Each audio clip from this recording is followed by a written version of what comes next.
আসসালামু আলাইকুম।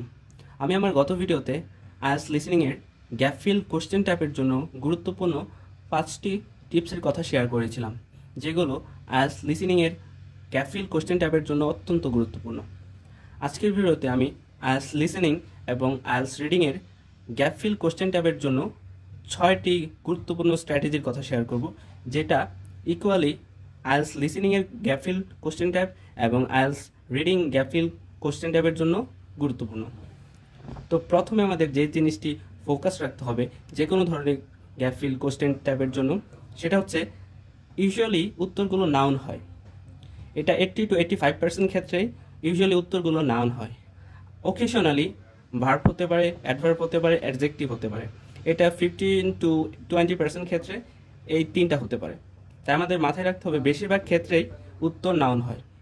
দ্বিতীয়টা হচ্ছে যে গ্যাপ ফিলের মধ্যে অ্যান্ড থাকে, যেমন আমরা উদাহরণস্বরূপ এটা বলতে পারি, এখানে একটা অ্যান্ড আছে, অ্যান্ডের ডান পাশে একটা শব্দ আর বাম পাশে হচ্ছে গ্যাপ ফিল টাইপ। সো এই ধরনের উত্তরে, এটা হোক রিডিং বা লিসনিং, মাথায় রাখতে হবে এই অ্যান্ডের ডান পাশে যেটা হবে বাম পাশে ওই ধরনের কিছু একটা হবে। ডান পাশে যদি কোনো নাউন হয় বাম পাশে নাউন হবে, ডান পাশে যদি কোনো ভার্ব হয় বাম পাশে ভার্ব হবে, এটা যদি কোনো প্লুরাল হয় এই পাশেও প্লুরাল হবে। এই জিনিসটা মাথায় রাখতে হবে। তো অ্যান্ডের বাম পাশ আর ডান পাশ অলমোস্ট সেম হয়ে থাকে। আর যখন অডিওতে স্পিকার কথা বলে তখন এটা আগে বলে দেন এটা বলতে পারে, আবার এটা আগে বলে দেন এটা বলতে পারে। তাই এটার জন্য আমাদের প্রস্তুত থাকতে হবে। তৃতীয় যে জিনিসটা সেটা হচ্ছে অ্যাড।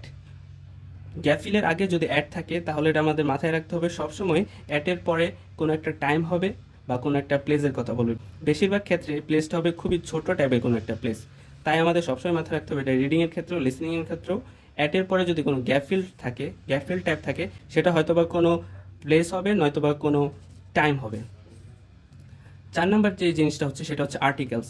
আর্টিকেলস আমাদের লিসনিং এবং রিডিংয়ের জন্য খুবই গুরুত্বপূর্ণ, কারণ আর্টিকেলসটা সবসময় সেমই থাকে। যেমন লিসনিংয়ের ক্ষেত্রে যখন স্পিকার কথা বলে তখন উত্তরের আগে সবসময় আর্টিকেলগুলো ব্যবহার করে, বিশেষ করে এ এবং এন, এটা ব্যবহার করবে 100%। আর রিডিংয়ের ক্ষেত্রেও যদি কোনো একটা গ্যাপ ফিলের আগে এন বা এ থাকে তাহলে আপনার প্যাসেজে যেও দেখবেন উত্তরের আগে এন বা এ থাকবে। এজন্য আর্টিকেলস যদি কোনো গ্যাপ ফিলের আগে পান তাহলে আপনাদের খুশি হওয়া উচিত, কারণ আপনারা খুব সহজে উত্তর বের করতে পারবেন। 5 নাম্বারটা হচ্ছে প্রিপোজিশনের পরে সবসময় নাউন হয়। এটা খুবই বেসিক একটা গ্রামার।